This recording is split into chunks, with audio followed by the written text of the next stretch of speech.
everybody, and welcome to another edition of What's Up, Cuz? I'm your host, Jason Palmer, along with my cousin in blood, my brother, the coach, Lance C. Irvin. What's up, cuz? Let's get it, cuz. How you feel today, buddy? Man, I'm doing great. How was your weekend?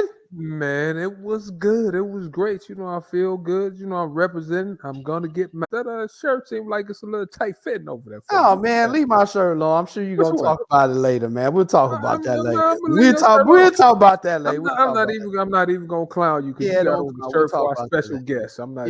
Anyway, we'll talk about that later. Well, anyway, welcome to What's Up, Cuz, ladies and gentlemen. If you're tuning in for the first time, well, welcome. We appreciate you watching our show here. We've been on since July of 2020. Our show was created after the social justice initiatives and everything that happened in 2020. We decided to put this podcast together to bring people from our community directly to the community. And people from our community are people who are embracing of our culture, of everything that goes on with sports and pop culture. And we talk about it here on What's Up, Cuz. And, here we are now in our 8th month, going into 9 months, and the show is still rolling along. And we're doing well with it. So we thank you for joining us. And let's talk about how you can watch us. You've obviously found us. So if you're watching us on our YouTube channel, we appreciate that. Go ahead and hit that subscribe and like button. If you're watching us on the app, the SportsZone Chicago app, we appreciate that.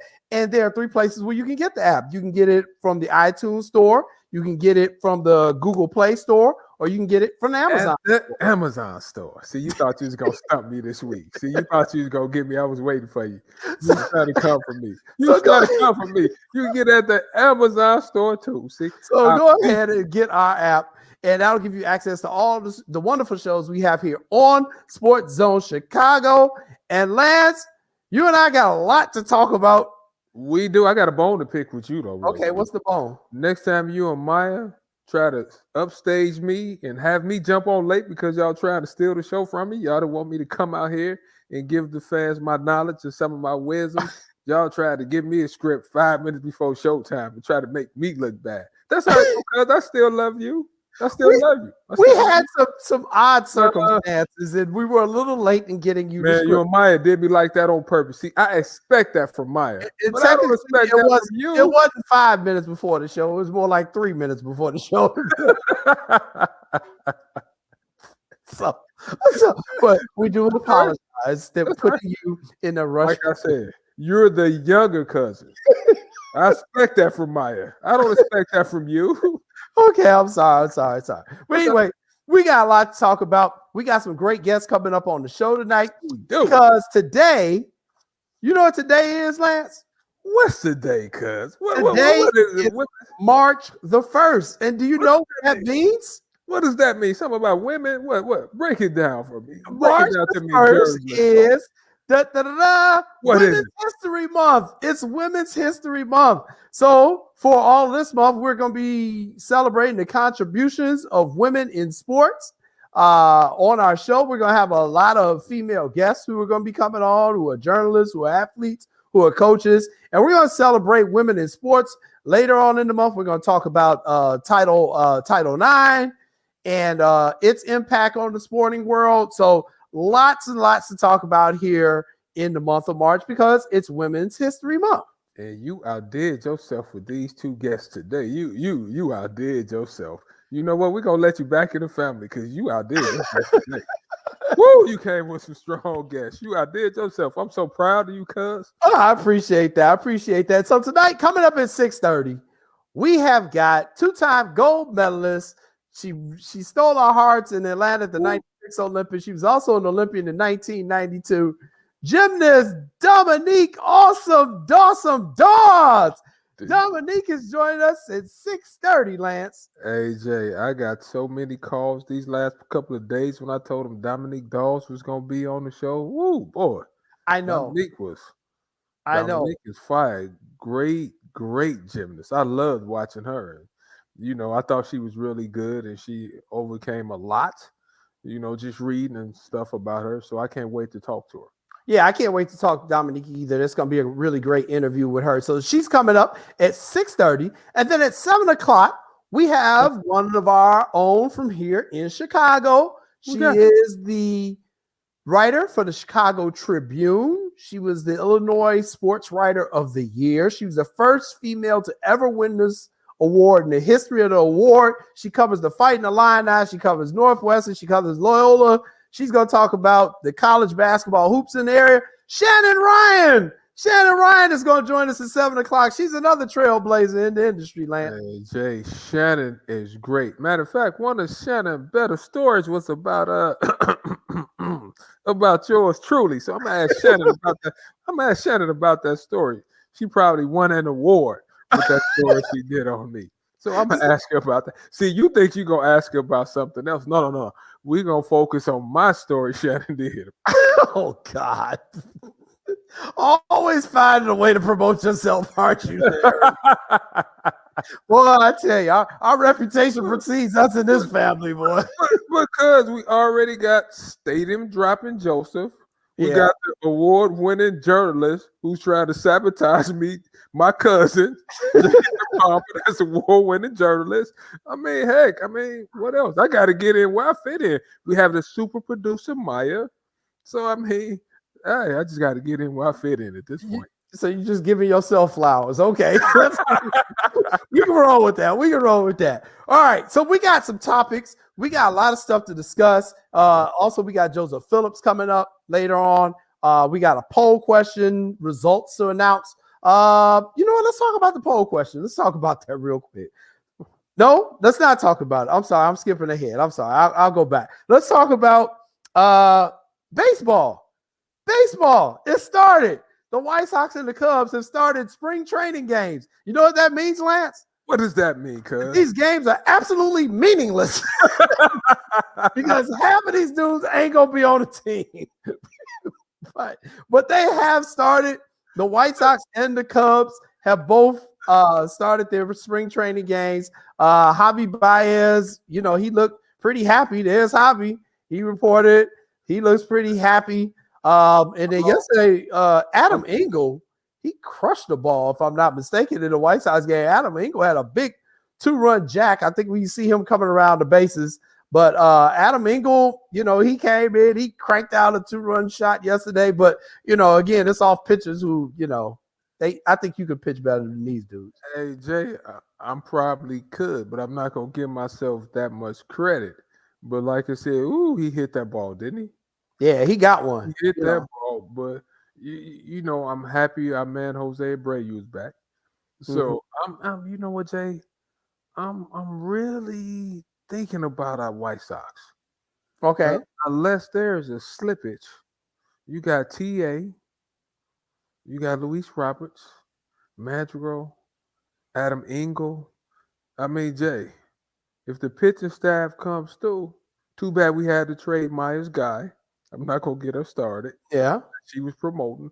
I think the bullpen is going to be pretty good this year, cuz. So I might have to go buy me a White Sox jersey. You know what? I'm not going to get number 8 because you run around here, TA this, TA that, but that's all right, though. Well, TA is number 7, by the way, but okay. My fault. I made a slip. But I do have a number 8 Bo Jackson jersey as well. But they should be good. And Tony La Russa has come out and said it. He basically said, hey, they're going to be good this year. So Lance, you stay on the north side because see how you can't get your facts right? That's a Cub fan thing. You stay up north. Because you don't even know your players, can't get your numbers right. You name the least significant people as key players. How about Madrigal? You stay up north where you belong. There is no room in the end. Okay. I like our team. I said I like our team. I could name players. I don't have to name all the high profile players. There's no R here. It's you're one or the other. There's no AC/DC with this. Time out. This is not coming from the two up there that whatever you got, y'all swap teams out and y'all side piece there. Like y'all confusing me. Okay, that's why I got the numbers wrong. No, that's not how this works. You can have a side team. They just can't be in the same city. Get your game right. You can't be running squads in the same team on the same town. What's wrong with you? You married? Oh, I'm sorry. You married. I'm out. She makes a good point on that. You know what? People that are watching the show, Y'all see how they do me. I would be a free agent. I only signed a 1-year contract with these two. Come get me. Matter of fact, Scoop, have your people call my people, Scoop. And by the way, for those of you who are watching the show, you can get interactive with the show as well. You can tweet at us. You can list comments during the show. We try to respond and post as many comments as we can. So go ahead. It's an interactive format here. And you can see we just going to be kind of flying around all off the cuff. Let's go to our next topic, though. Our friend, Shamir Little. Our buddy, Shamir Little. Did you say Shamir? Shamir Little. She was on one of our first shows this summer. Shamir Little, who normally runs the 400-meter hurdles. She ran just the regular straight 400-meter indoor and ran a personal best 50.57 over the weekend. That moved her to number 7 on the all-time indoor performer list, and it was the 3rd fastest time this year in the world. So congratulations to our buddy Shamir Little. You know what? When we talked to her, Jay, I enjoyed talking to her, and you could tell she was focused on doing something special this year. You know, she talked about how she was training and stuff. I think she said she was training in Arkansas, if I'm not mistaken. Yep, she is. Yep. And she was saying how training was different, but she was saying how focused she was. And when you put up a time like that, that's letting everybody know. COVID was out there, but I'm making the best out of COVID. So with that being said, we're looking for great things for her. Shamir, we need you back on the show because you were taking up for me. You see the type of treatment they give me. But I'm happy and proud for her, Jay. Yeah, I am too. You know, it's always good to see our young people from Chicago who are getting out and excelling in the world and setting the pace. So that was really good. And then our final topic that we're going to talk about here in the opening round here is my guy. Who's your guy? My guy, number 88, over there on the west side. My man, Patrick Kane, baby.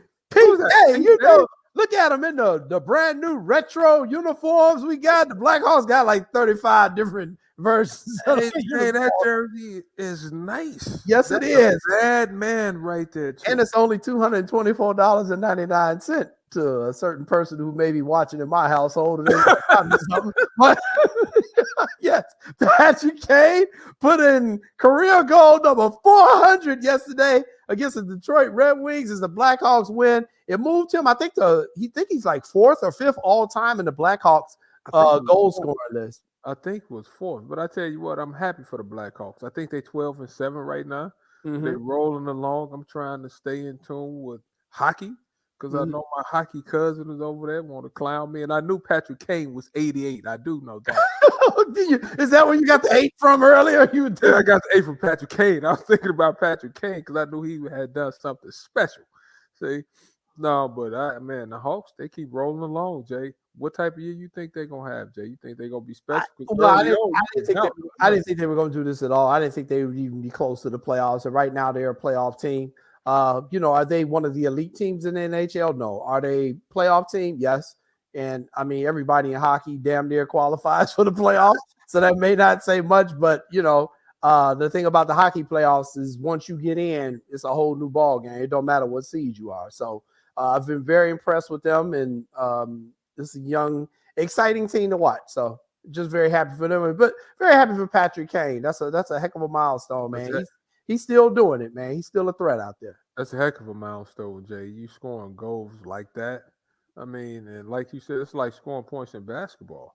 That's hard. Nobody's going to let you just score now. Right. So what he's doing out there, the way he's trained, the way he's working, and they're winning. So with that being said, I think they won 7-2 the other night. So with that being said, though, man, I'm happy for him. That's me too. Milestone.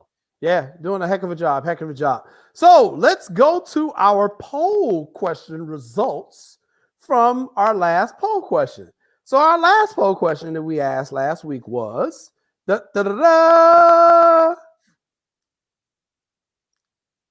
which professional sport do you think offers the most bang for the buck when it comes to contracts, career longevity, I still can't get this word. Career longevity and long-term health. Now I'm gonna laugh at you.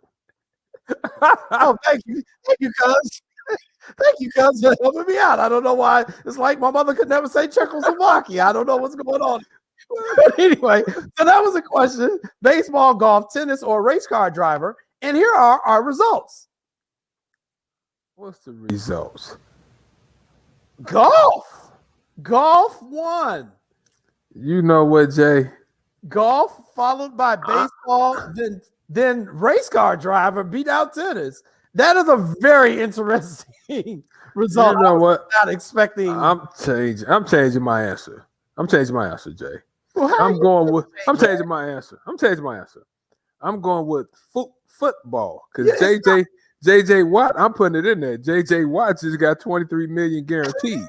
So I'm taking my 2 years, 23 million guaranteed, and walking into the sunset. That's JJ Watt. Everybody else ain't getting that type of money, but okay. If that's what you were going to go with, fine.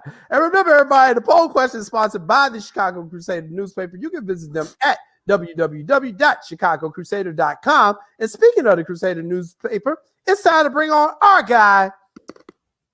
He is the sports editor for the Chicago Crusader newspaper. He's known as Mr. Stadium Dropper. He's also now known as QR Joe. He's also known for his sweaters and his hats and sitting up in the rafters covering the Bulls game. And it could be waiting on an Uber at this moment. Our boy, Cousin Joseph Phillips. Cousin Joe, what's up, buddy? What's up, cuz? You know, Jay. What's up, cuz? How y'all doing?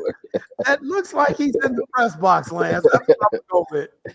Yeah, I'm right next to the Bulls photographers, man. They about to get ready to go out and get some nice pictures for everybody so they can read them in Tuesday morning's newspaper. So we can't wait to see that.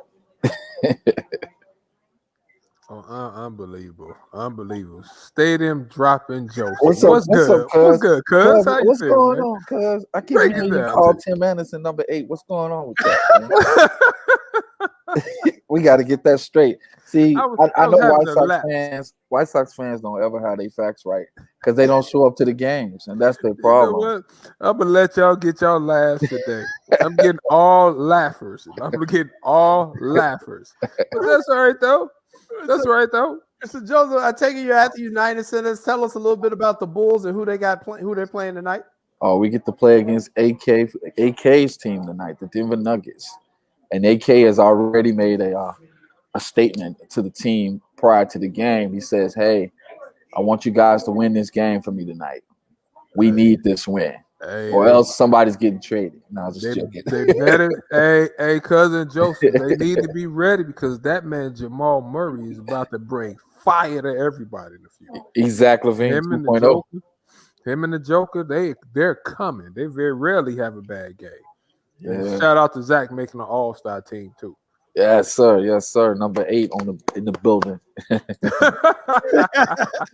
So, Joseph, tell us what you've got coming up this week in the Chicago Crusader newspaper. Well, my stories will be on the Chicago Cubs and Chicago White Sox spring training week. I think they play every day this week, so should be a lot of coverage on that. Just talk about the two teams' lineups, one on the north side, one on the south side. I know the Sox lost yesterday, unfortunately. Cubs won today in shutout fashion, even though I know it's spring training. But just like Tony La Russa says, it still counts. So you got to go out there and win because it's about building a winning culture, especially if you've been talking a lot of trash like the White Sox. Then in addition to that, we have the Bulls, them playing against the Denver Nuggets this week. And we'll be doing a piece on that. And then last but not least, we'll be talking about that fight in Illini versus Michigan game, the return of Ayo after getting his nose broke against Michigan State on February 23rd. Wow. Yeah, you got a lot of good stories coming up there. Let's talk a little bit about this Bulls team. You're there at the stadium now. Zach LaVine, you mentioned, will be in the All-Star game. He's headed to Atlanta this weekend. What has Zach's thoughts been about him making the All-Star team this year? Because last year he came pretty close. Right. Zach always believed that he was an all-star. That was one of the things he said before. He's always believed in himself. He always believed that he thought he should have been all-star 2 years ago, according to Zach LaVine. But when you're not adding those W's to the column and you may not be impacting the roster, or if you don't have a roster around you that can help you get to that point, then it's gonna be hard for you to be selected, especially in the popularity contest and such, in a way that the All-Star game is set up, where you got guys going who should have been there, So Zach feels that he belongs here, and he said that his next goal is to, number one, he wants to win the NBA championship. So I heard him say that, and then one of the main things he mentioned that he wants to make all defensive team and all NBA team. So hey, I believe he can do it. You just keep putting the work in. If Jimmy Butler can do it, you definitely can do it. Cousin Joseph, I got a Bulls question for you. I was going over their schedule. Oh. And, they played the front part of their schedule was a little bit playing the under 500 teams, and they 15-17. Right. They last 38 games after All-Star break. They have Toronto, Brooklyn, the Milwaukee Bucks 3 times. They have Utah, Denver, Miami, Boston, and Philly 2 times each. That's 20 games against teams with winning records. How do you think they would fare playing it? They're going to have to bring it. It depends on what team shows up. If it's the Bulls team that plays both in the floor and value possessions, then, hey, I think we can win some of those games. But if it's the Bulls team that shows up and forget what they did on the last possession, then we're in trouble. We're going to be in the bottom basement dwellers in the draft again and possibly out of the play-in game. So at the end of the day, I think the goal for this team is to finish in the top 8. If we can do that, then we can actually build on that when they go into free agency, add another star scorer, or trade Lauri Markkanen because he's constantly injured. I was just getting ready to go there. Hey, go ahead, Jay. I'm going to let you go there. Yeah. Man, talk to me about paper-thin Lauri Markkanen, man. We got to wrap this dude up in some bubble wrap. I mean, what is going on with him? What is the latest injury? I can't even keep up with what he's hurt now. I mean, come on now. I mean, you lift all those weights and do all these sit-ups and get your six-pack, and then as soon as you run into the floor mat, you're out for 6 weeks. That's a problem, so it's a shoulder situation where he's going to be out for a while. I think another few weeks, but we need him now. But the team has been winning without him, actually. They're doing really well. And Lauri's got to get back in the weight room. It's very important that he does that. And then last but not least, he has to get it together because if I was the Bulls right now, I'll be shopping him along with Otto Porter Jr. and his $28 million contract. That's a lot of money. The thing about Lauri, like you said, Jay, he stays hurt, but Anthony Davis, not putting him in the same category with Anthony Davis, but Anthony Davis used to be hurt. He'd miss a game or two, but when he got with LeBron James and LeBron started kind of like calling him out on some stuff and got him to push himself more and more. He last year he didn't miss as many games as he was missing with the New Orleans Pelicans. So now I don't know if he needs somebody to push him. I think he's maybe like you, maybe he needs to lift to get a little stronger, but he has been injured quite frequently. He needs somebody to call him out like Sean did Wendell Carter Jr. And Lance, you played basketball, and Jason, you played in the hood. When you get a thigh bruise, you shouldn't be out for a month. Okay? No way. You've been needing a thigh. You've been needing a thigh before. I played a baseball game with literally a broken face, with broken bones in my face from when a ball jumped up and hit me in the face. So yes, I agree. His injuries are just so. And guess what? He came back like 2 weeks early, because he knew that injury was crap. Okay, he got his little shot and he got back out there. What I'm saying is that these guys got to toughen up, man. We can't coddle them and baby them anymore. They're not rookies. Exactly. And I'm not saying go out there and play while you hurt. Right. But with that being said, you have to have a level of pain tolerance where at least you could push through some little minor nagging injuries. Because like the great Charles Barkley said before, after the first day of basketball camp, everybody hurt. After the first day of camp, everybody hurt after that. So you got to be able to fight your way through some stuff. Right. And that's one thing I learned as a former player. My coach, Harry Thomas at South Shore in the 90s, he used to run us 5 a.m, 6 a.m. And then we had to go to class right after that, So sometimes I used to walk home and my body would just collapse in the middle of the street. and then I get my feeling back in my body and I keep walking. What I'm saying is that at the end of the day, it's whatever it takes, man, to get your body ready, man, and your pain tolerance. And you got to be able to sustain that pain, because that's what makes the great ones, you know? That's all I'm saying. Gotcha. Yeah, without a doubt. So I guess we'll just wrap up a little bit. From one of the topics we were talking about when we opened the show was also, Patrick Kane making history with that 400th goal yesterday. Just your thoughts real quick on that, Joseph. Oh, yeah, I did a story on that last night on him. He's 6 goals away from passing Steve Larman. So I think he moved into the 5th spot in Chicago Blackhawks history. And what an accomplishment, man. I mean, like, anytime you mention the name of Bobby Hull, Stan Mikita, Steve Larmer, these Blackhawks legends, you're in great company. And then he's also matured as a leader. He's grown since his days, 2007, 2008. And just as a young man who grew up, he was pretty much a little reckless, but he's disciplined now. He has a newborn, so he's taking everything in stride. And then he has a socioeconomic effect and the impact on and off the ice, along with leading these young Blackhawk players to be contenders because of that playoff experience that they had last year. Gotcha. All right, that's all I got. Joseph Phillips from the United Center. Thanks, Joe. We'll see you next week. Everybody, right. Stay tuned with us. Coming up after the commercial break, Dominique Dawes on podcast.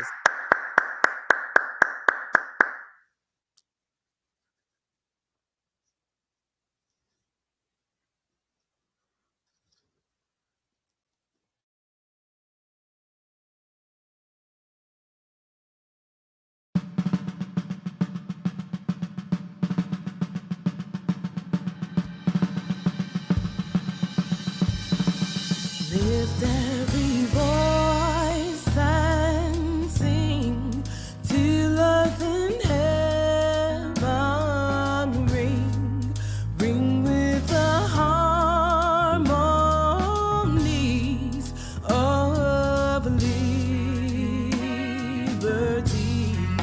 Let our rejoicing rise.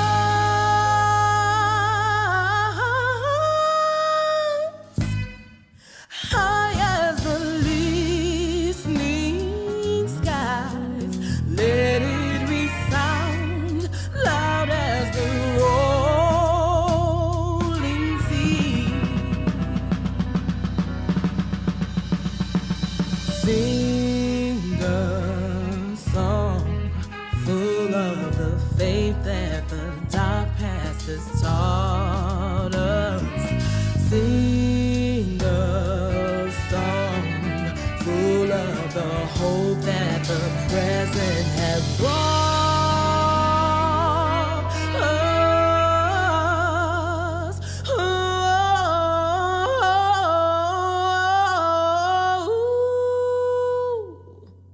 Facing the rising sun of a new day begun, we will march on to victory. We will march on to victory. Let us march on to victory. Is one.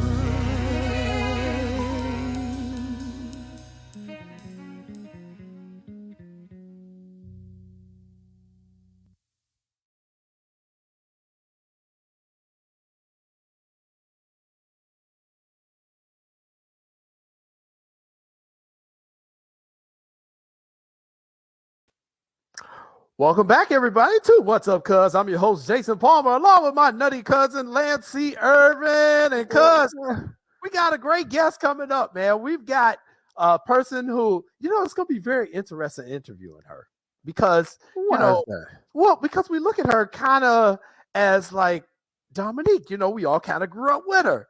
But now, we're also, 96 was a long time ago for all of us, so now she's kind of historical. So Dominique is not historical.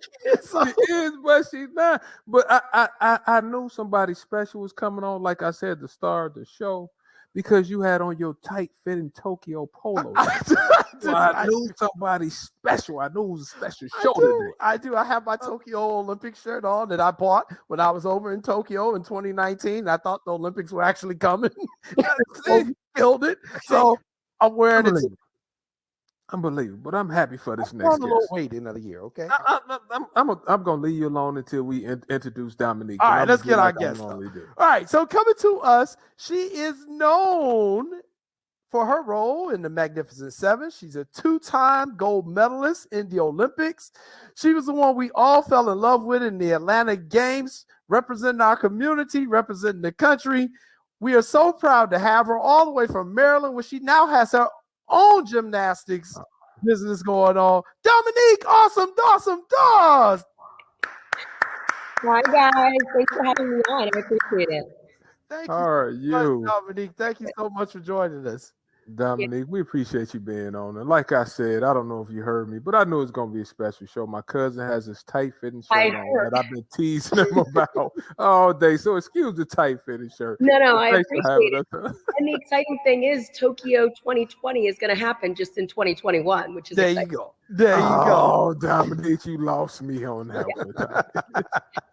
So, a lot of people look at you kind of like as the first Black female gymnast who really did anything. But what they don't know is that the first African-American woman to win nationals in gymnastics is actually from our area here in Chicago. She was born in Gary, Indiana. And unfortunately, recently she just passed away. Diane Durham was the first, and there's a picture of Diane back in the day.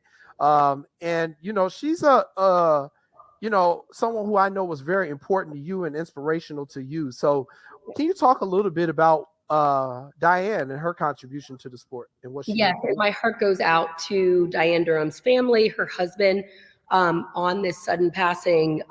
It is interesting though, when she passed, how many news outlets picked up on her amazing story at her passing. But yet when she was here on earth, you did not have an opportunity to read and know much about her.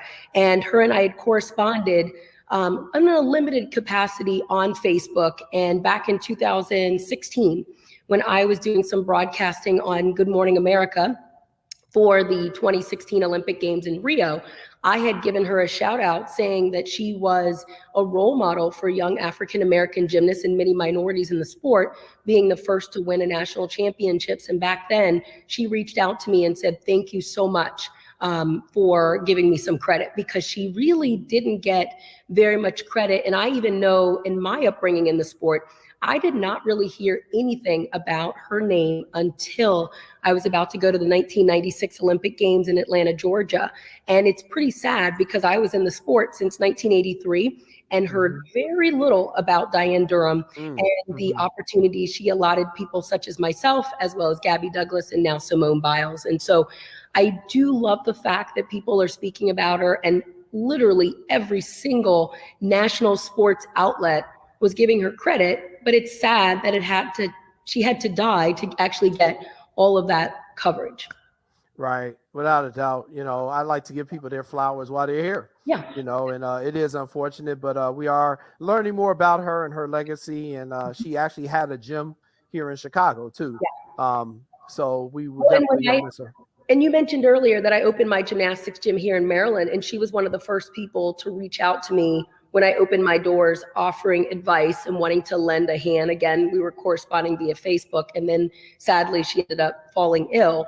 But it is amazing that she's probably planted a very positive seed in the life of many young kids in the Chicago area. Yeah, without a doubt. And, I look at gymnastics now, and one of the things that has come from her contribution, from your contribution to the sport, from Simone and Gabby's contribution, is now we're starting to see athletes like Nia Dennis at UCLA, Margazetta Frazier, Caitlin out there. UCLA, they building a squad, and a lot of them are African-American gymnasts, and they're starting to put more of a highlight on the sport.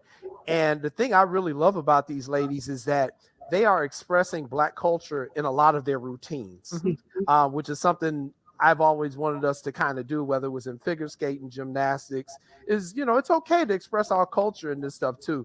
What are just your thoughts now on how you're starting to see more Black gymnasts get more coverage on the collegiate level? Yeah, that's the thing. They're getting more coverage, but there have been African Americans dominating in the sport for some time now. On my 2000 team, there was Tasha Swackard. Then on the 2004 team, Anya Hatch, a Cuban descent individual that had African American descent as well. There have been a number of African Americans dominating on the NCAA level in women's college gymnastics. However, they weren't getting the coverage, and it takes this expression for them to all of a sudden get the coverage that they should have been getting back then. I love the fact that people are seeing the diversity, but it was becoming diverse quite a few years ago. And also a number of African Americans, as you guys know, have been dominating the sport, starting with Gabby Douglas in the 2012 Olympic Games, winning the all-around, as well as winning the team. And then also Simone Biles winning in 2016. And we'll see what's going to happen in 2021, but more than likely she is a shoo-in to win the all-around as well. And then, of course, there was myself in 96. So there has been dominance and diversity in the sport. We just weren't getting the coverage that we should have been getting, but we are starting to get that now. Dominique, it's good you started your facility, and I like Dominique Dawes' facility. Talk to me about how you started your facility and what exactly you went into it when you started it. Well, what planted the seed, number one, I never thought I would want to do this at 44 years old, married with 4 very young kids. I have a 7-year-old, a 5-year-old, and 3-year-old twins. So running this facility is honestly a vacation compared to mom. And I have an amazing husband that he'll complain to me, but he understands. Oh yeah, of course, because it's so hard with 4 kids. I mean, during quarantining, we actually had this facility as an outlet. We were kind of wondering how people were doing it without an outlet. Our kids are very athletic, very energetic. They're my husband and I combined, and it's scary. But this has been truly a wonderful experience for all of us because we have 1,600 members. Only half of them are coming through the doors right now because of COVID and the mandates in place. But families are having a very positive and empowering experience. We see kids getting not only physically stronger, but we see emotional strength, we see friendships being fostered, and we see kids' confidence being built. And really what planted the seed for me to do this at 44 years old, because I was doing speaking engagements on the road, working a few weeks out of the year, and being a full-time mom, is in 2016, when everything came out about Larry Nassar and the sexual abuse scandal in the sport of gymnastics with USAG, a reporter called me and asked me, what is this about? And I said, it went on for so many years. I knew nothing about it, but it went on for so many years because of the unhealthy culture in the sport of gymnastics. And that culture was a culture that I lived in for 18 years of my experience in the sport of gymnastics. And whenever I would travel and give speaking engagements, people would ask me, oh, Dominique, if you had kids someday, would you put them in the sport? And I said, absolutely not, because I don't want my kids to go through what I went through. And I realized right then and there, with the support of my husband, that this is our opportunity to ensure that kids have a healthy experience in a sport that I still have such a deep passion for. And so when all of that came out, and the sexual abuse, the physical abuse, the emotional abuse, the verbal abuse, the fear, the control, the intimidation, I knew that this is my opportunity to change the culture of the sport of gymnastics, starting with my own kids and with today's young generation of athletes. And so while we've been open only for about 8 months now, people see the change. They see that every single kid that walks through these doors, they matter. Your potential is not what's going to make us give you more attention. We want you to smile. We want you to sweat. We want you to build friendships. And you are going to know that you are important to us just because you are who you are. Wow. And Dominique, talking about kids, my daughter's 20. When she was small, she loved gymnastics, but I didn't really know what signs to look for to see if she was good or not. I come from a basketball family, so we know when you're good in basketball. What signs should a parent be looking for to determine if their kid is going to be good at gymnastics or if that is the sport for them? And this is the thing. My facility is not focused on building Olympic champions. I'm not looking for champions in an Olympic arena or standing on a podium. It's happy, healthy kids in life. And you have a lot of kids that have dedicated their whole childhood to the sport of gymnastics, such as myself, training 36 to 40 hours a week, and you leave the sport, you're insecure, you're broken, you're full of fear and anxiety. So I'm not about trying to find the next Simone Biles or the next Dominique Dawes or the next Gabby Douglas. It is really about planting positive, healthy seeds in the lives of every young kid that walks through our doors. Do I see some that have the potential to go on and get a college scholarship or the competitive level? I definitely do. However, my gym right now does not have a competitive program whatsoever, because at this time, my facility is not under USA Gymnastics because they still need to make changes with their federation. Simone Biles has been speaking out on 60 Minutes recently, demanding that an internal investigation is done and that USA Gymnastics finds out who knew what when with regards to the abuse. So for me, as a mom of 4 kids, I don't feel comfortable having that federation as my lead. And so we don't have a competitive program. There are other federations out there that I'm researching, but really it is about kids having a very positive and uplifting experience in the sport. The fundamentals in gymnastics and ninja are unlike any other sport. So kids are getting faster, they're getting more flexible, they're getting more coordinated, and they're getting stronger. And they can use that on the soccer field or the basketball court, or the tennis court, or in diving. And so for me, it's all about building that strong foundation and not necessarily building these Olympic champions. And Dominique, can you tell me what does that do to help build their self-esteem as they go through a program like yours? Well, it's like a positive sports experience. It teaches kids how to work with coaches, to be coachable, number one. And, I didn't teach myself gymnastics. I had coaches that taught me gymnastics. Right. But we're doing it in a little bit more of a compassionate and caring and positive environment. Also learning about setting goals, learning about getting back up from failure. I fell during the 1996 Olympic Games. Some people remember it. That was such a great life lesson for me to learn from that mistake, which was very humbling in front of 50,000 people in the Georgia Dome and billions of people watching. But sports taught me that, and it's helped me to become a better mom today of 4 kids, a better wife, a better businesswoman. So those are all the qualities and fundamentals that we know kids are learning here, first starting in my preschool gymnastics space, which is my favorite space out of all of my facilities. Then we've got our ninja gym, and then of course our recreational gymnastics gym that's for ages 6 and up. But it's really about teaching them the qualities in life to help them have a better sense of self and for helping them reach whatever it is that they're striving for in life. Once again, being joined by Dominique Dawes, and we're talking gymnastics, we're talking Olympics, we're talking about her new academy that she's opened out there in Maryland. Dominique, let me ask you, when you look back on your career, and 96 was such a special year for you all to have the Olympics in the United States there in Atlanta. When you think back on your time as a member of the U.S. Olympic team, what are some of the more positive memories that you have about it, besides wearing the gold medal? Well, it's funny. When I talk about my career a great deal, I always remind my husband that I signed a full scholarship at Stanford in 1994. And I'm kind of like, oh my gosh, if I would have made that decision, how my life would be so different. And like you're smiling. So no, I mean, 96 was a great experience. I truly feel honored and blessed to have been a part of the Magnificent Seven, and not so important about myself achieving my goals, but leading the way for many other young kids to dream and believe that they can, reach their full potential and whatever it is that they're pursuing in life. I love that aspect. But one of my greatest moments throughout the Olympics was in 1992. When we were in Barcelona, Spain. I was 15 years old. I was like 4'8", 80 pounds. Like I was this wee little person. And I remember when we were in the Olympic Village, the dream team came up for accreditations, and someone alerted us to that. We ran over to their big bus. We lined up tallest to shortest, and Larry Bird stepped off the bus and told us young girls to come on and to meet them. And it was a highlight to meet Bird, Barkley, Jordan, Drexler, you name them, Magic was there. Yeah. That was a highlight, and that's something I'll never forget, because as a gymnast, you normally don't have that Olympic experience. You normally don't stay in the Olympic Village. You don't go to opening ceremonies. You don't go to closing ceremonies. It's all a job. And so that was a highlight for me.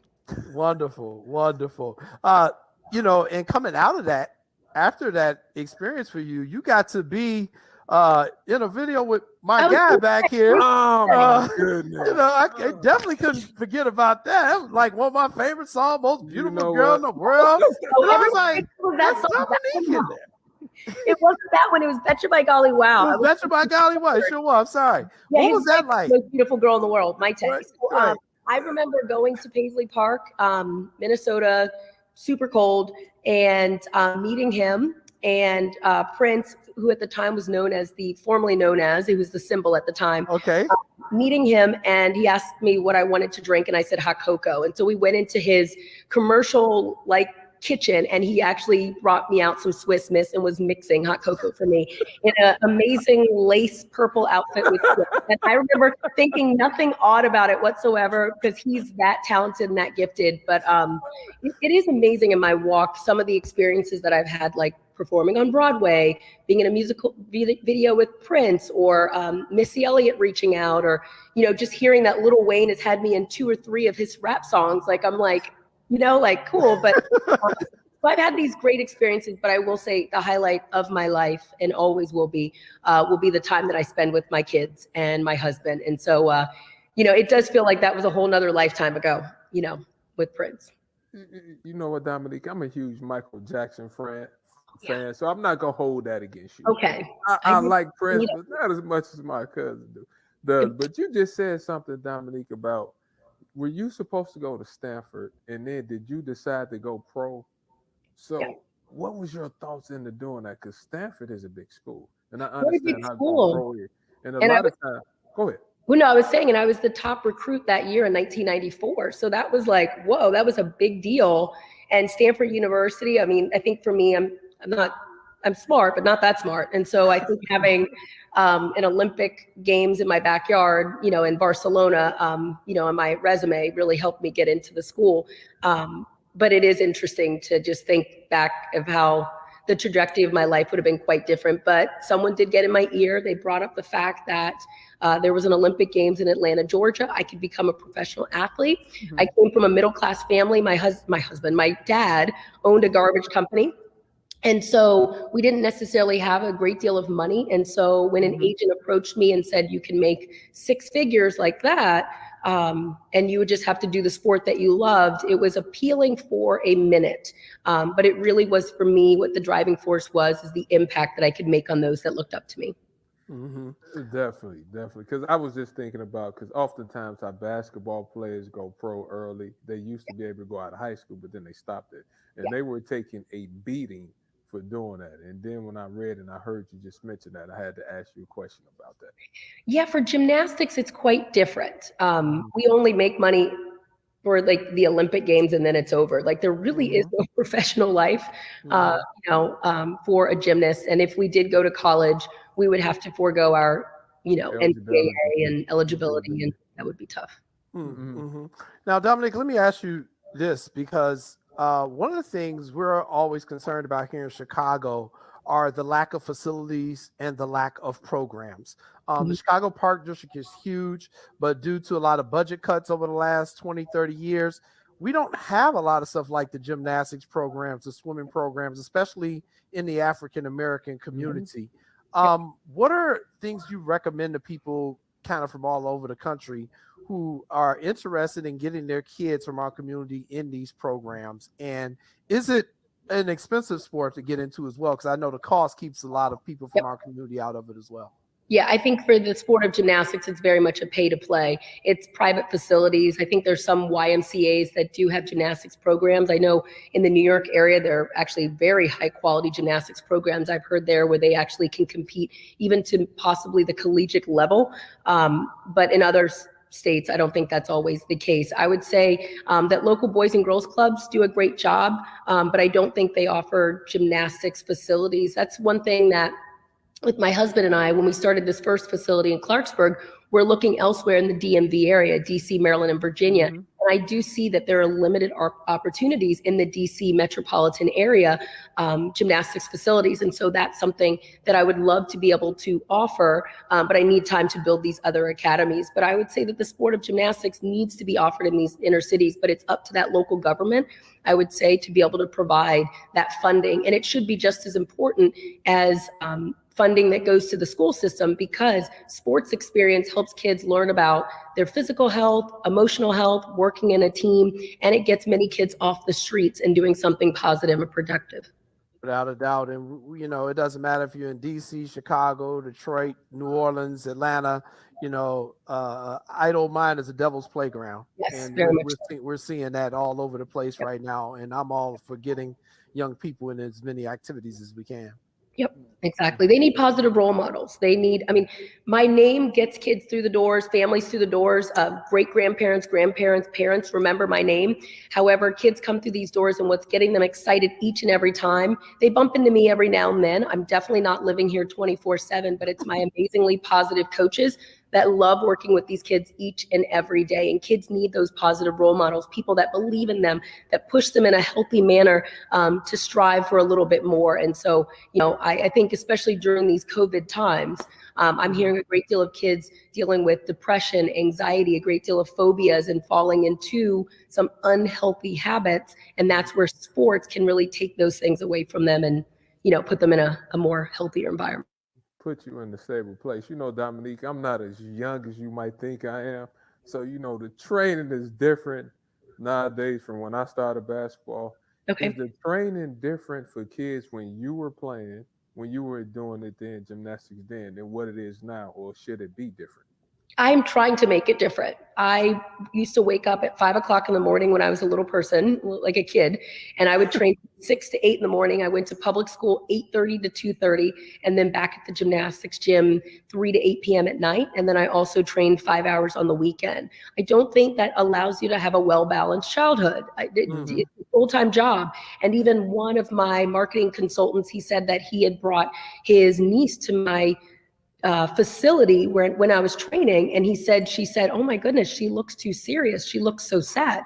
That's really what you see when people are training or athletes are making that level of sacrifice and training for an Olympic Games. Not that we don't love the sport, but it really does become a full-time job. I am trying to change that here at my academy in Clarksburg, Maryland. And back in 2019, when we broke ground and we were starting construction, I met with over 100 parents in small groups. I shared with them my vision, my mission, and how I want their kids to have a well-balanced childhood. I want them playing other sports. I want them home for dinner. I want them singing in the choir on the weekend. I don't want them wanting to wear a leotard 24/7 and their identity being wrapped up in only being a gymnast. That's something that Simone Biles mentioned recently on her piece in 60 Minutes, how she fell into a little bit of a depression and was sleeping when there was no longer going to be the 2020 Olympic Games, because her life was wrapped up in being primarily a gymnast. I want a well-balanced kid, and the way you can do it is you can limit their training hours and make sure they have other things going on, so that when gymnastics training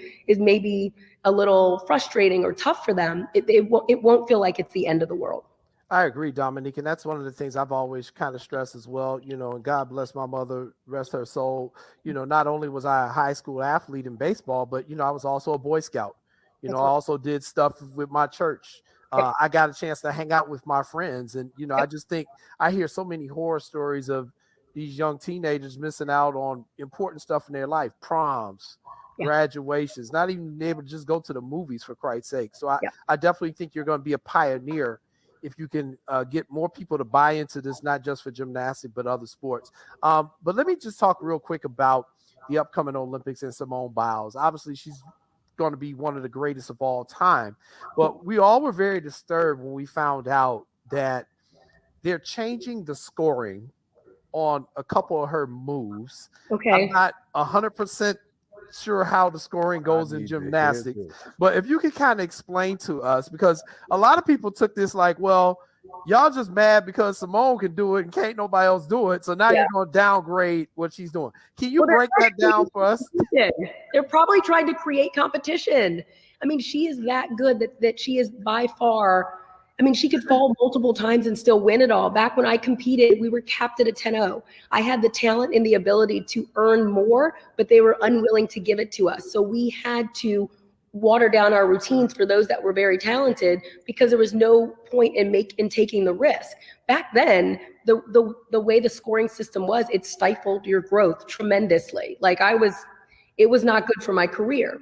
However, with Simone, I mean, the sky is the limit, and there might be a few skills that they're going to devalue or maybe not give her the credit that she feels as if she deserves. But she will still be so far ahead of her competition. I just recently signed a deal with Spring Hill Productions to be the executive producer of this phenomenal docu-series following Olympic hopefuls. Simone Biles is not a part of it, so it's really just about who are those other 3 girls that we should be privy to, because barring no injuries, Simone's not only a lock for that team, but she might as well just take the top of that podium.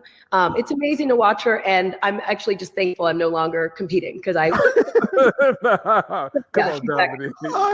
I hear you. You know, because the whole thing reminded me of back in '92, around that time. You'll remember when Surya Bondali was competing in figure skating, and she was a former gymnast, so she was doing stuff like a quadruple loop or whatever, and backflips on the ice, and they were mad at her. It's like, oh no, you can't do that in competition. That's illegal. It's too dangerous. I'm like, well, it don't look dangerous to her. And there is a certain look that they want in gymnastics and a certain look that they want in figure skating. So I was a big fan of Surya Bondali from France. She was phenomenal, but she never got the scores because look at who's judging her. People that were judging her were looking for that European look, that lean classical look, which is a look that I did not have.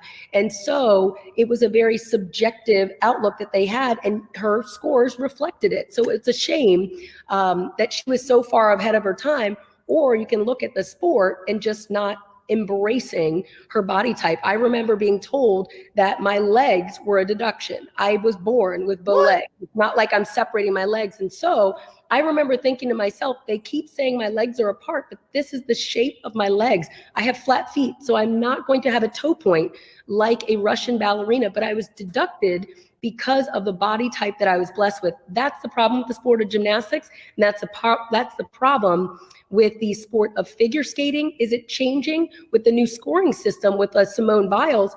Back in the day, she would have been deducted in some capacity because of something that she had no control over. Now with the new scoring system, you can deduct, but it doesn't matter because she's able to get credit for those higher level moves. Again, why when someone asked me if I would have my future kids in the sport of gymnastics, I said no. I said no because there's a high probability they were going to be born with my body type, and that was not a body type that was embraced in the sport back then. You know, Dominique, for you to feel that way. Oh. I was told it's not even a feeling, it's being told. For so many years, your legs are not the shape that we want. Look over at that athlete, Shannon Miller. Those are the legs you're supposed to have. Those straight classical ballerina legs or what have you. That wasn't my body type. So again, I love the change of the scoring system because if you are more talented, you will get credit for doing those high difficult moves. And even if they still want to deduct for your feet or your legs or something about your posture is something they would constantly deduct for. If you had a little bit more of a bigger butt, you were going to get a deduction. They didn't have to always say it, but you knew it. You know what, Dominique? You know, my father used to come watch us play all the time. My father would be in the stands cheering. And I'm listening to you talk about your kids. And I think you got a little fire in you. Oh. What type of parent is Dominique sitting there watching her kids perform, or when they get of age when they can't perform? I cringe. I love my kids so much, and I want to protect them. And that's, again, why I didn't want to put them in the sport, because I really do want to protect them. But having my own facility and knowing the coaches that are coaching my kids are good people. They're happy people. They love working with kids. They don't have a mean bone in their body. They're so nice that I love that I feel safe. But I don't want my kids to feel like they have to follow in mommy's footsteps and feel the pressure of maybe my fans feeling as if, you know, my kids aren't good enough, or the judges even, you know, judging my kids. And so I really do want them to pave their own way. I'm not going to take the sport of gymnastics away from them by any means, but I am going to protect them in the environment that they're in, which is why I have this facility.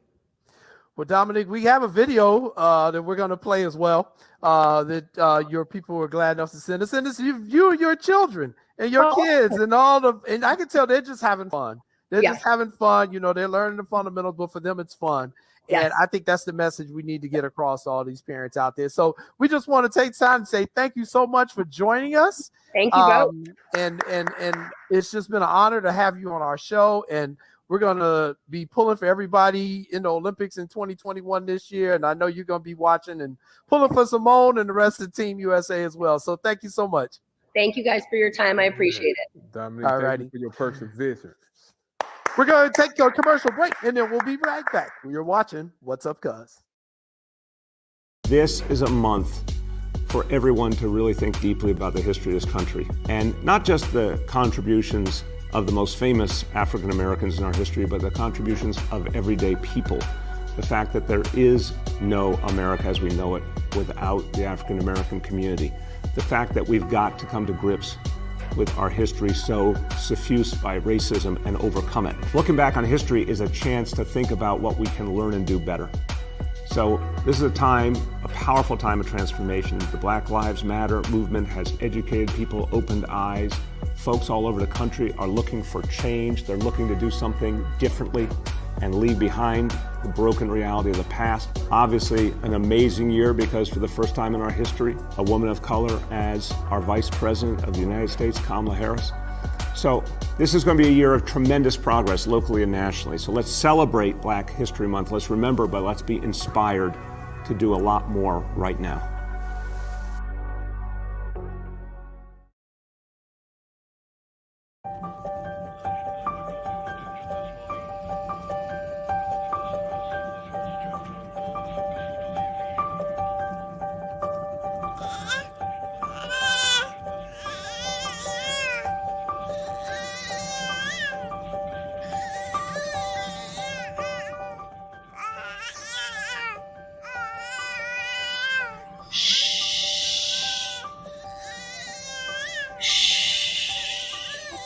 Compassion, noun. Sympathetic pity and concern for the sufferings or misfortunes of others. We're all born with it. It's in us. Don't believe me? When you hear a baby cry, something pulls at you. You want to ease that pain. You want to soothe that hurt. No one had to teach you that. It's called compassion, and it's in you. However, at some point you turned it off when it came to me. Me.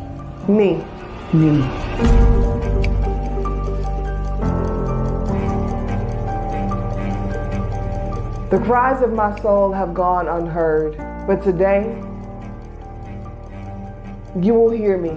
My heart has wailed a melody loud enough to shatter your ears and you ignored me. But this week, you will hear me. This body has beat the drums of anguish, only to be silenced. But this month, you will hear me.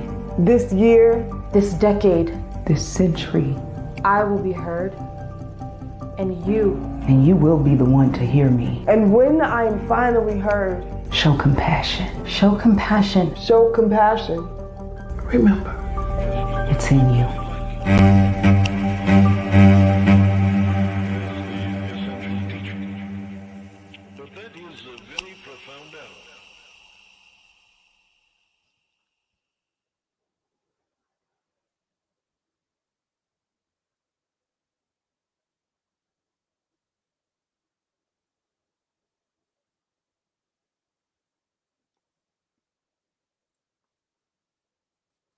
Welcome back, everybody, to What's Up, Cuz. I'm your host, Jason Palmer. Hope you enjoyed that last interview we did there with Dominique Dawes. What'd you think of Dominique, Lance?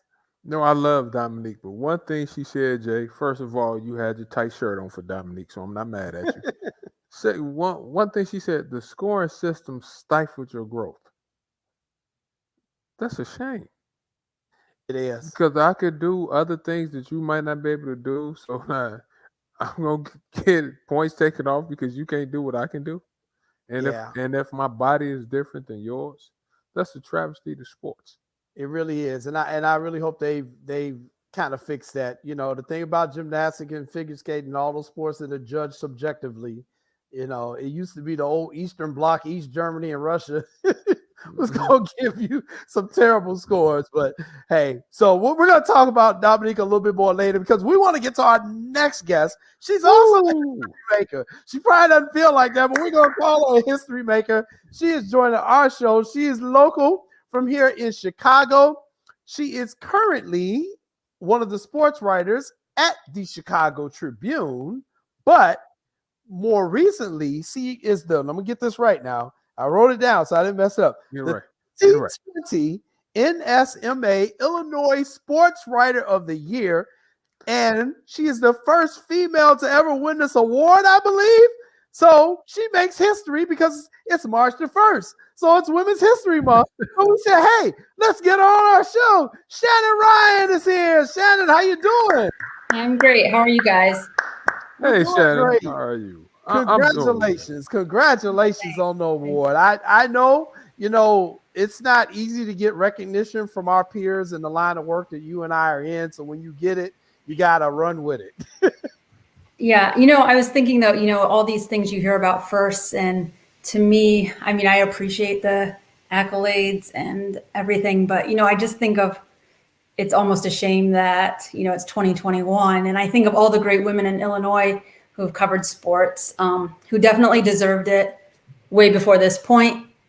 So, you know, a lot of it, I think, goes to them and the path, obviously, they paved, but also there's a tinge of like disappointment that, you know, people were overlooked for so long. Mm-hmm. You know what, Shannon, my cousin was a little jealous because I told him, I said, Shannon did a story on me. So I said, Shannon should have got an award for my story, but I always want to thank you. Let me thank you personally for the story you did on me about a year or two ago.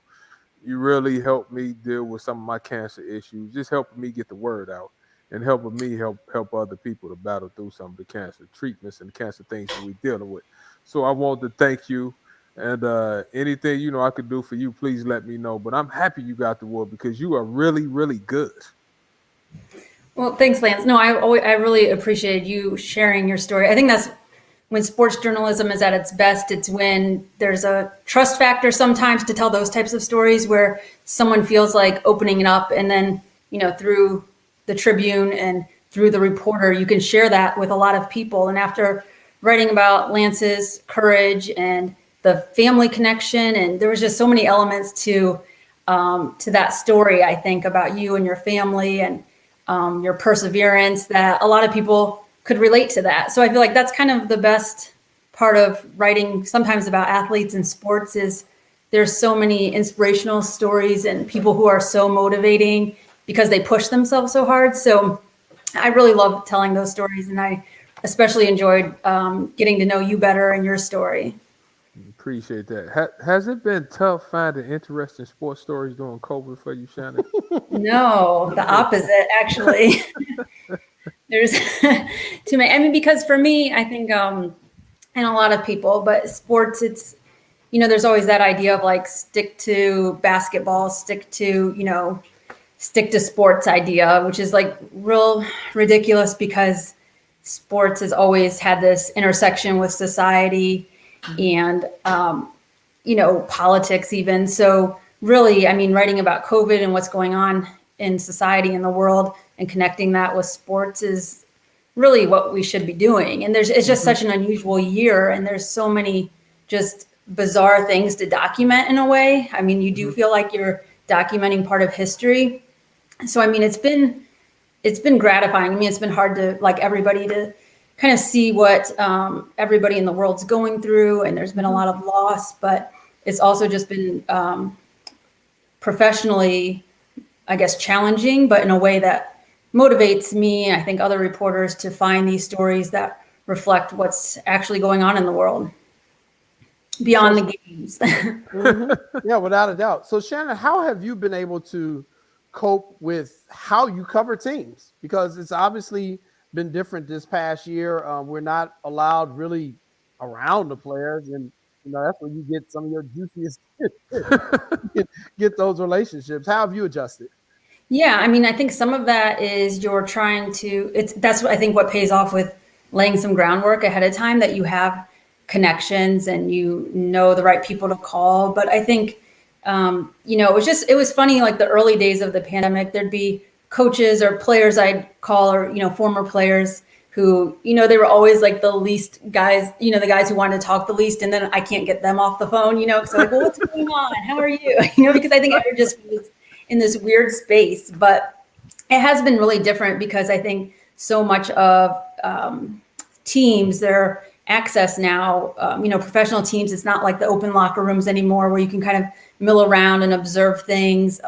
With college, it's like you get the one guy on Zoom and everybody's getting the same quote. So for me, I've just tried to find different types of stories and try to kind of go outside the box a little and find, just how this affects people day to day, or, the big picture of like, how will the tournament be played, or just, something strikes you as even very human. I think I wrote a story just like, how are they traveling logistically, college basketball teams during the pandemic, when you've got, the buses, they've got to leave an empty seat in between, or they're renting bigger charter flights now. There's just these differences that are interesting for me to try to find out about and share that part of it, rather than just kind of going through the run of the mill with the team and what they're kind of limiting the access to.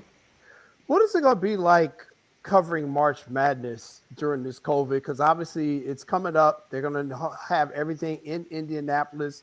Have they given you any sort of parameters on what they're going to do with journalists who are trying to cover what is the NCAA's biggest event? Yeah, I mean, it's going to be very weird, I think. I mean, I was just looking more at that this year. I mean, the reporter field is going to be a lot smaller. I mean, even for the Big Ten, I think it's just a couple beat writers per team. So it's going to be a lot more limited than it's ever been as far as how many reporters are there. Usually you walk in on the first day of the NCAA tournament and you walk into this big press room with just like hundreds of reporters, from all over the country. And it's not going to be that way this year. And I think, it's going to be a lot of no really in-person interviews this year. So that's going to be, again, that same challenge we've kind of all been dealing with through the year. But I mean, I think, just kind of seeing how this work, they'll have some fans there. So, that'll be unusual because a lot of these teams playing haven't had fans in their stands all season long. So it'll be interesting, but it'll just be really, really strange, I think, still. But I think a lot of these players and teams are just pretty grateful to get the opportunity to play. A lot of teams are just, the whole goal has been to get to the tournament. Yeah, because that's been really tough. Yeah, because there's so much going on, Shannon. But talk to me about how did you get into journalism? I know you worked in Philly, and then talk to me about why you chose basketball and football. Yeah, it's so weird to have you interview me, Lance. But anyway, it's always turn. I feel like I should be asking you stuff. Yeah. No, I mean, I grew up in a family that in Ohio where, people are really into, especially college football around there, and like the Friday Night Lights type of thing with high school football. And so, I mean, we just, my family just always like had a game on, and we were just all really kind of into that. But then in college, I went to St. Mary's College, which was in Indiana. It's a sister school to Notre Dame. So it had a joint newspaper between the two schools. So I worked on that, covered a lot of Notre Dame sports. And it was just cool for me to see like all these national reporters show up at Notre Dame football games. And I'm there too, like definitely the worst of them, but trying to like learn from them and see what questions they ask. It was a really cool, like kind of learning ground to be doing it while you're, practicing it rather than just sitting in a classroom. So and just had some internships along the way and wound up in Philadelphia where I covered the Eagles for a little bit. And then I covered Villanova basketball. And to me, that was just so fun. I mean, seeing that was, the Randy Foye years and and Kyle Lowry actually. And so I'm dating myself, but the excitement of seeing those teams in the tournament, because I really hadn't ever experienced that. And it just seemed like, wow, you get to tell all these great stories and see these awesome events, but really learn more about the people behind those. And I just found it kind of the blend of two things. I really love sports and writing.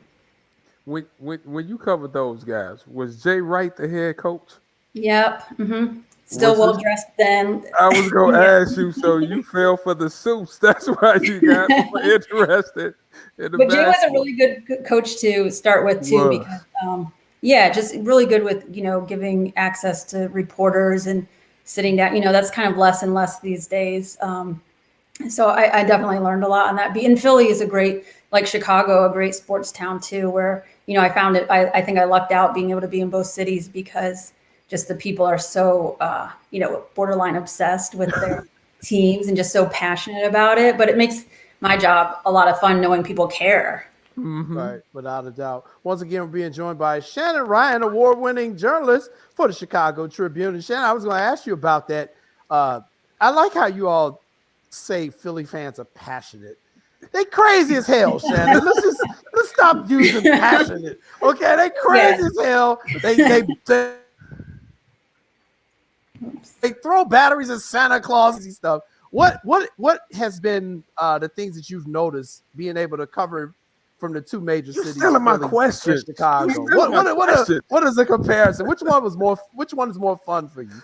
I mean, both of them are so different. And here I'm covering a lot of college sports more than pros. Like when I was covering on the Eagles beat there, I mean, gosh, I can't imagine if like social media was like it is now covering the Eagles then, because that was like the TO years too. So, I mean, that was like super crazy. Wow. I can't even imagine like Twitter existing at that time would have made it like 1,000 times crazier. But yeah, I mean, I do feel like there's a lot of similarities. I feel like Chicago has, most cities have, multiple pro sports teams, but I think like when, football season's over, everyone kind of starts to turn their attention maybe to Illinois basketball or local basketball. And they're similar in that regard. And just, you hear from people when they tell you what they don't like that you've written and what they do like. And, neither city, they're not shy about sharing their opinions with the athletes or about the athletes or about you. So, but I love that.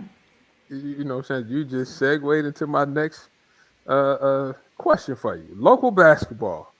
Let's talk about the Flying Illini. What's your thoughts on them? Are they a Sweet 16 team? Are they a Final Four team? Can they win it all?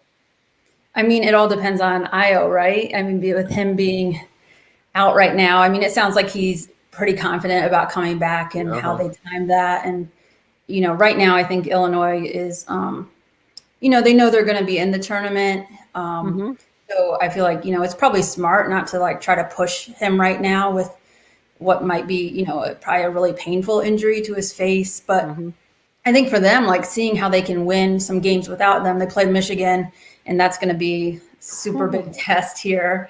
But yeah, I mean, Illinois, they've got the elements. I mean, you've got this super dynamic guard in Io DeSumo, and then you've got, I mean, one of the better big men in the country, a 7-footer. And then you've just kind of seen in Kofi Coburn, and you've just kind of seen all these pieces come together around them a little better. You've got a veteran in Trent Frazier.